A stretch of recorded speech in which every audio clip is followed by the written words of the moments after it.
पंजाब 5 नदियों की धरती दक्षिण एशिया के दिल में एक खास जगह रखता है। इसकी उपजाऊ भूमि और महत्वपूर्ण जगह ने हजारों सालों से साम्राज्यों और यात्रियों को आकर्षित किया है। संस्कृतियों के इस चौराहे ने सभ्यताओं के उत्थान और पतन को देखा, जिससे लचीलापन और परिवर्तन के धागों से बुनी एक टेपेस्ट्री पीछे छूट गई। सिंधु घाटी के प्राचीन शहरों से लेकर साम्राज्यों के युद्ध के मैदानों तक पंजाब की कहानी स्थायी आकर्षण की कहानी है।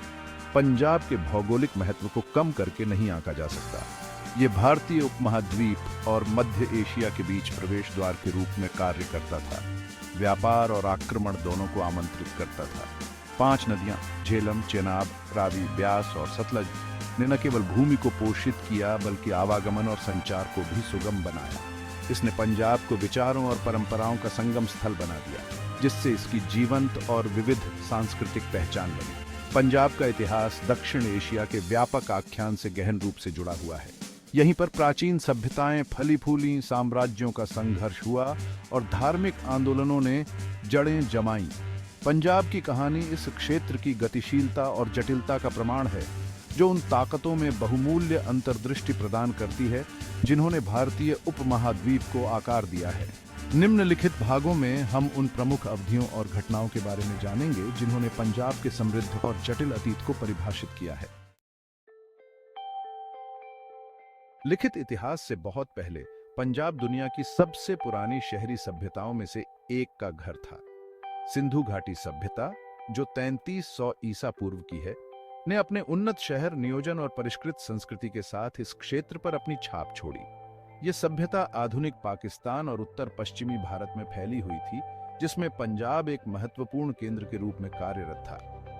हडप्पा और मोहनजोदारो की खोज, 2 प्रमुख सिंधु घाटी शहर जो वर्तमान पाकिस्तान के पंजाब प्रांत में स्थित हैं, ने प्राचीन भारत के बारे में हमारी समझ में क्रांति ला दी। इन शहरों में प्रभावशाली शहरी बुनियादी ढांचा था, जिसमें ग्रिड पैटर्न वाली सड़कें, विस्तृत जल निकासी व्यवस्था और बड़े सार्वजनिक स्नानागार शामिल थे। मानकीकृत वजन और माप की खोज, शिलालेखों के साथ मुहरें और टेराकोटा मूर्तियां एक उच्च संगठित समाज की ओर इशारा करती हैं, जिसमें सौंदर्य शास्त्र की एक विकसित भावना है। सिंधु लोग कुशल कारीगर और व्यापारी थे। वे मेसोपोटामिया और अन्य सभ्यताओं के साथ व्यापक समुद्री व्यापार में संलग्न थे। कपास, मिट्टी के बर्तनों और गहनों जैसे सामानों का निर्यात करते थे। सभ्यता की आर्थिक समृद्धि और तकनीकी प्रगति अपने समय के लिए उल्लेखनीय थी। इस क्षेत्र में भविष्य की बस्तियों की नींव रखी। अपनी भव्यता के बावजूद 1900 ईसा पूर्व के आसपास सिंधु घाटी सभ्यता का पतन हो गया। इसके पतन के सही कारण विद्वानों के बीच बहस का विषय बने हुए हैं। संभावित कारकों में जलवायु परिवर्तन, पर्यावरणीय गिरावट और व्यापार पैटर्न में बदलाव शामिल है। फिर भी सिंधु लोगों की विरासत जीवित रही, बाद की संस्कृतियों को प्रभावित करती रही और पंजाब के सांस्कृतिक परिदृश्य पर एक अमिट छाप छोड़ी।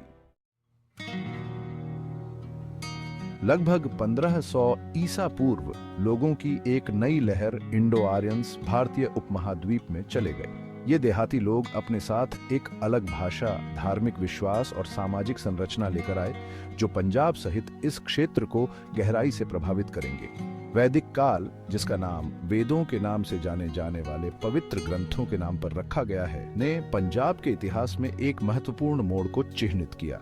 संस्कृत में रचित वेद इंडो आर्यंस के जीवन और विश्वासों में बहुमूल्य अंतर्दृष्टि प्रदान करते हैं। वे 4 वर्गों या वर्णों में विभाजित समाज को प्रकट करते हैं: ब्राह्मण, पुजारी, क्षत्रिय, योद्धा, वैश्य, व्यापारी और शूद्र, मजदूर। वेदों में भजन, प्रार्थना और अनुष्ठान भी शामिल हैं, जो हिंदू धर्म की नींव बनाते हैं, जो दुनिया के सबसे पुराने धर्मों में से एक है। इंडो आर्यंस पंजाब और गंगा के मैदान के उपजाऊ मैदानों में बस गए, धीरे धीरे अपना प्रभाव पूर्व की ओर बढ़ाते गए। उन्होंने लोहे के औजार और कृषि की शुरुआत की, जिससे क्षेत्र का सामाजिक और आर्थिक परिदृश्य बदल गया। इस अवधि के दौरान राज्यों और साम्राज्यों की अवधारणा का उदय हुआ।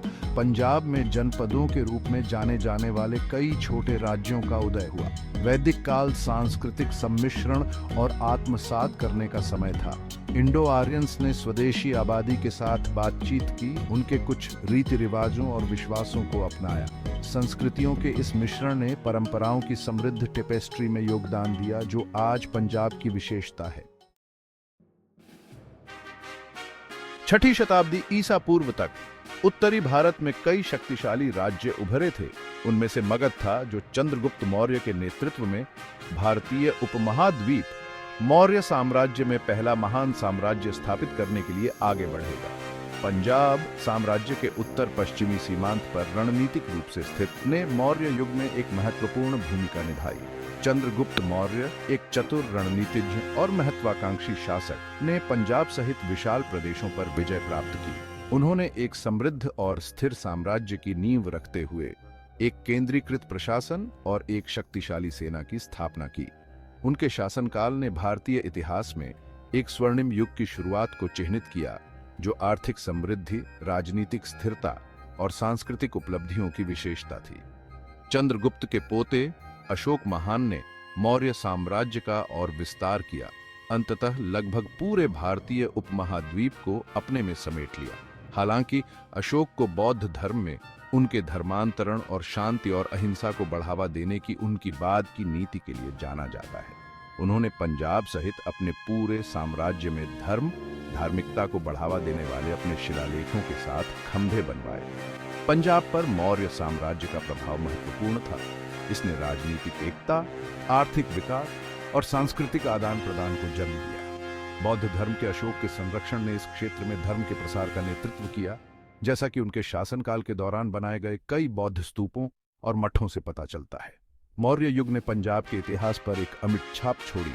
आने वाली शताब्दियों के लिए इसके सांस्कृतिक और धार्मिक परिदृश्य को आकार दिया।